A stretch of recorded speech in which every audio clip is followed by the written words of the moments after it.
ราชโอ้ทาราชเอ้ยน้ำลงมาน้ำแห้งหลาย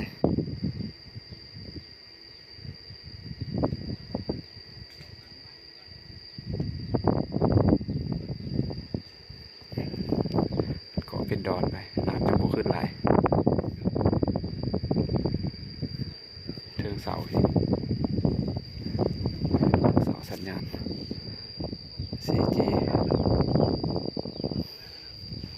อากาศงามหลาย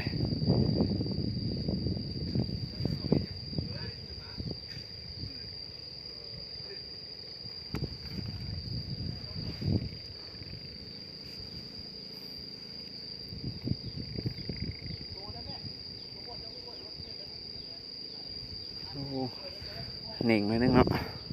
ว่าจะถึงเสา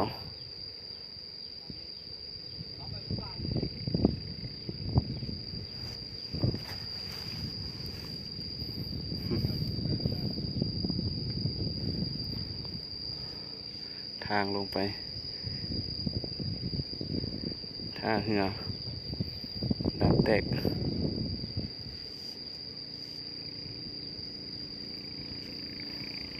โอ้เสียงเรือจักรแป๊ดๆเราเห็นเรือจักรอยู่งาม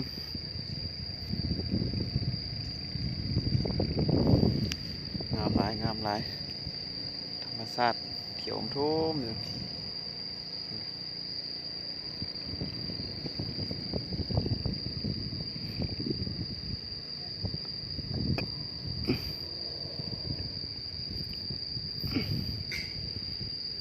นาเขื่อนอยู่โพดนาเขื่อน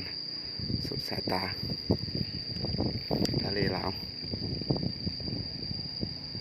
นี่มีแต่จุดนี้แหละทะเลลาวนี่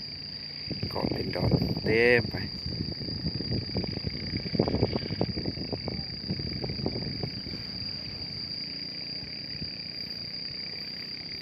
ขึ้นมาใกล้ยี่ฮอด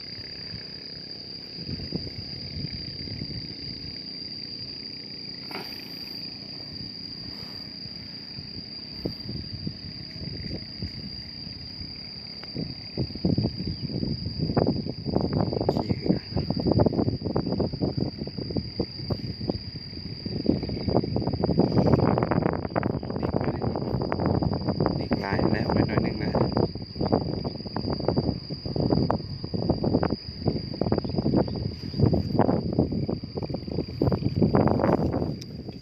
สการกำลังขึ้นเสามา